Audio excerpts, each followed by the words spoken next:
The chamber shook as the first rays of the red star crept across the horizon. Thin beams of light spilled through cracks in the ruined ceiling, casting long shadows across the stasis pods. The air grew heavier, charged with strange energy. Kane stood in the circle of equipment, his hand still pressed against the glowing pod that held Aelira. Sweat ran down his face, but he refused to pull away. Around him, the crew worked frantically, adjusting controls, shouting readings, fighting against time itself. Dr. Vey's voice was sharp. The radiation is spiking. The pods are destabilizing. If we don't complete the transfer now, it's over. Kane closed his eyes. He could feel Aelira's voice trembling inside his mind, weak and broken. Elias, the dawn comes. I cannot hold. His jaw tightened. No, you will hold. I won't let you fade. The machines hummed louder as Vey activated the resonance link. A beam of energy flowed between Kane and the pod, connecting them in a shimmering web of light. Pain surged through Kane's head like fire burning across his skull. He staggered, but forced himself to remain standing. Aelira's presence grew stronger, filling his mind with images. He saw her people as they once were, cities of silver towers, skies filled with ships that glided like birds, songs that echoed across their world. He saw their joy, their pride, their endless curiosity about the stars. Then he saw the fall. The red star flared violently, storms of radiation sweeping across the planet. The cities crumbled, the people fled, but there was nowhere to go. One by one they died, until only a few remained, those who bound themselves into the stasis pods, clinging to fragments of thought. And now, only Aelira remained. Kane gritted his teeth. I won't let it end here. The light in the chamber flared as the connection deepened. Aelira appeared before him again, her form clearer than before. She looked at him with eyes filled with sorrow and hope. You cannot carry me, she whispered. The strain will break you. Maybe, Kane said, his voice steady. But humans are stubborn. We do what others think is impossible. Aelira's lips curved in a faint, fragile smile. That is why I called your name, I felt it. Your refusal to let go. The field of light around them cracked again. The sun was rising faster now, and the pods began to shatter one by one. Across the chamber, faint echoes of her people stirred, ghostly figures standing, watching, waiting. They did not speak, but their presence filled the air with mourning. Kane's body trembled under the strain, but he poured every ounce of strength into the link. Commander, your vitals are crashing. Dr. Vey's voice rang in his ear. You have to stop or you'll die. Kane forced his eyes open. Not until she's safe, Morgan shouted, her voice breaking. Sir, this isn't your burden alone. Let us help you. But Kane shook his head. This isn't about me. This is about all of us. If we can save her, we save more than a life. We save a story, a history. We prove that no one has to die alone in the dark. The light surged, blinding. Aelira's hand touched his, soft and warm, and for the first time he felt her truly alive. Elias, she whispered, her voice no longer desperate but grateful. You gave me a dawn I thought I would never see. Outside, the red star broke fully over the horizon. Beams of fire stretched across the sky, striking the ruins. The other pods cracked and dissolved, their faint lights vanishing one by one. The echoes of Aelira's people lifted their heads, then slowly faded into nothingness, their last whispers carried away by the rising wind. But Aelira remained. Her pod glowed brighter, then shattered in a burst of silver light. The energy poured into the chamber, filling it with brilliance. When the glow faded, she stood there in the flesh, tall, graceful, her skin faintly luminous, her eyes wide as she breathed real air for the first time in countless ages. Kane collapsed to his knees, his chest heaving, his vision blurred, but he forced himself to look up. She stood before him, alive. You made it, he said weakly. She knelt beside him, her voice soft. No, we made it. The exploration ship Aurora's Reach slid silently through the emptiness of space. Her silver hull reflected the faint glow of distant stars, a lonely traveler far from Earth. Inside, the hum of the engines was steady and calm, a constant reminder that the ship was alive, carrying its crew deeper into the unknown. Commander Elias Kane stood at the wide viewing window of the bridge. He was a tall man in his early 40s, with sharp eyes and a quiet strength that his crew trusted. His gaze was fixed on the planet ahead, a world covered in shadow, circling a red star that burned weakly at its edge. The planet's surface shimmered with strange twilight colors, as if it could not decide whether it belonged to night or day. "Uncharted planet," the navigator, Lieutenant Arya Morgan, said softly, her voice filled with wonder. "Readings show ruins, artificial structures, massive in scale." The bridge grew quiet. Discovering life was rare, but finding ruins of an alien civilization was even rarer. For humanity, each discovery of the past carried weight. It was a chance to learn, a chance to connect with something beyond themselves. Kane nodded slowly. "Bring us into orbit. I want full scans of the surface." The crew worked quickly, fingers moving across glowing consoles. The ship adjusted course, sliding smoothly into orbit around the planet. The main display lit up with shifting scans, showing mountains, deserts, and sprawling ruins that stretched across valleys like the skeletons of fallen giants. Dr. Sarah Vey, the science officer, leaned forward in her seat. "Commander, the ruins show patterns. Towers, bridges, even what looks like starport remains. This wasn't just a colony. This was a civilization. And now it's gone." Kane murmured, more to himself than to anyone else. He felt the familiar chill of mystery crawl through him. Who were they? What happened to them?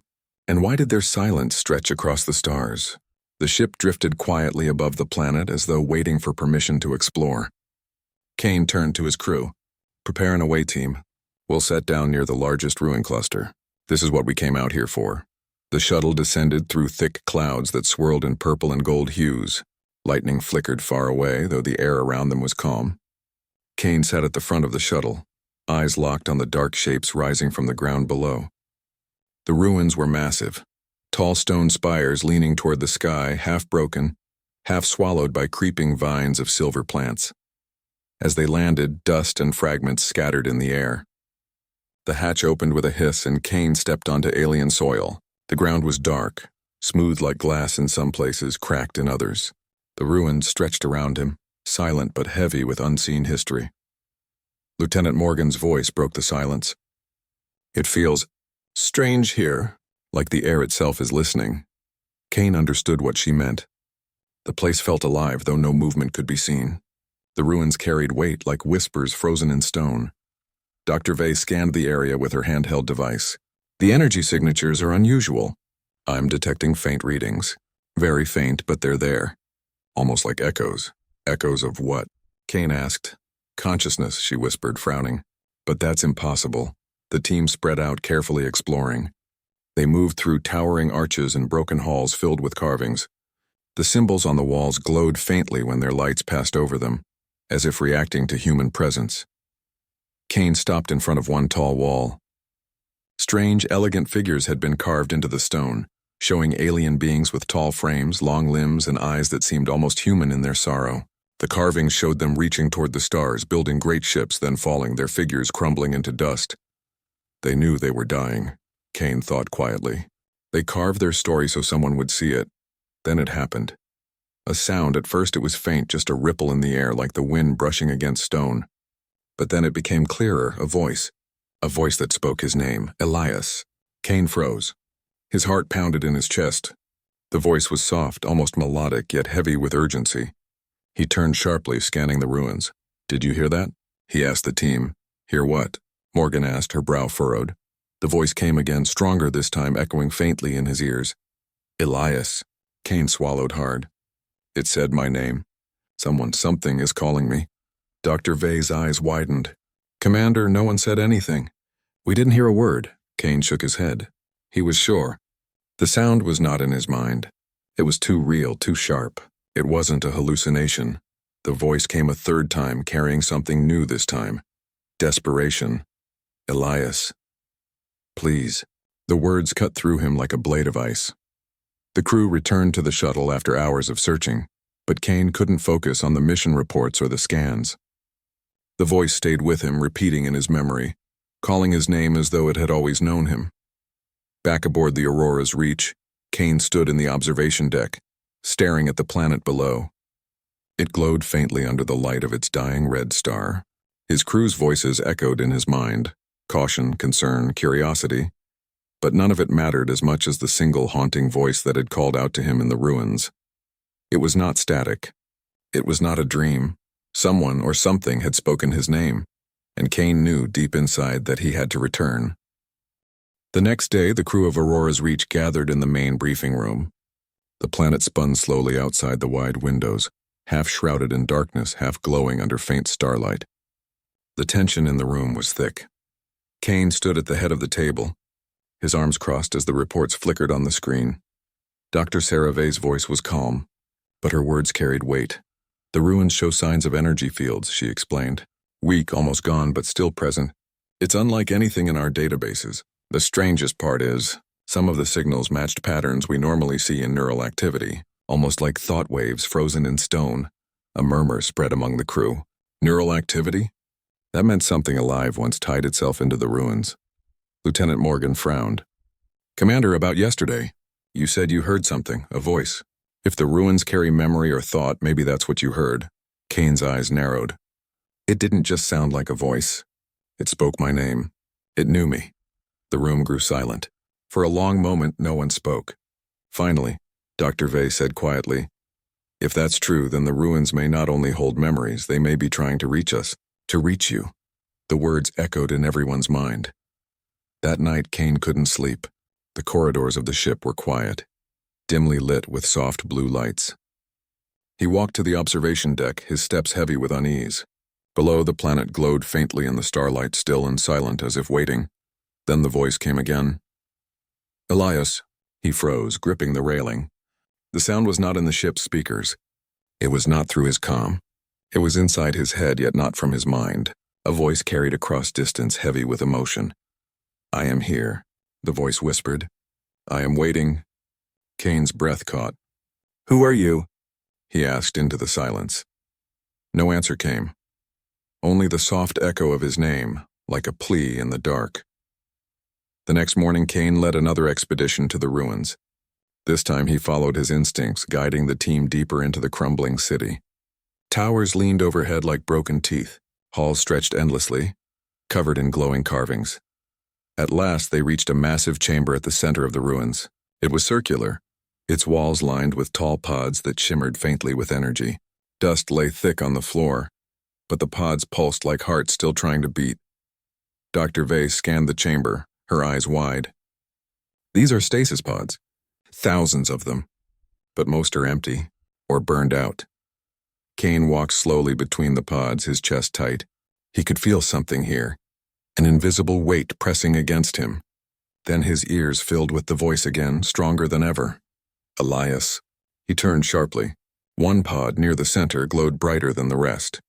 Its surface flickered with patterns like veins of light running across stone. Inside, the faint outline of a tall, elegant being could be seen, motionless yet not fully gone. The voice came again, rising with desperation. Elias, help me! Kane staggered back, his pulse racing. He could hear it so clearly now, as if the being was standing right beside him. Morgan clutched her scanner. Commander, are you all right? Kane's eyes locked on the glowing pod. It's her. The voice, it's coming from there. The crew exchanged uneasy glances. Only Kane could hear her. They returned to the ship with recordings of the pods and energy readings. Hours passed as Dr. Vey analyzed the data. At last, she faced Kane with troubled eyes. Commander, it's alive. Or something close to it. The pod holds a consciousness, fragmented, unstable, but still there. Somehow it's connected to you. It calls for you. Kane leaned forward, his voice low. Can we wake her? Dr. Vey hesitated. The systems are alien. We don't know the risks. If we try, we might destroy what little remains.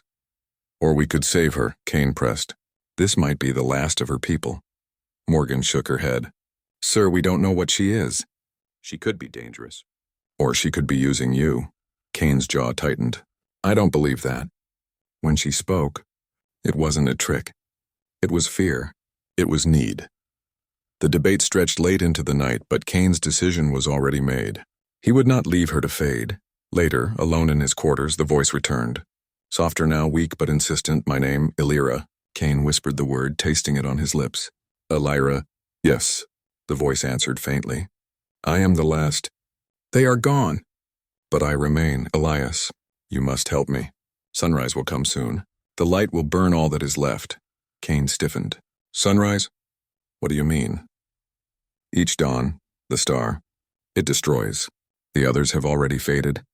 I am the last. Only until sunrise. Her words faded like smoke. The room grew quiet again, leaving Kane staring into the dark, his mind racing.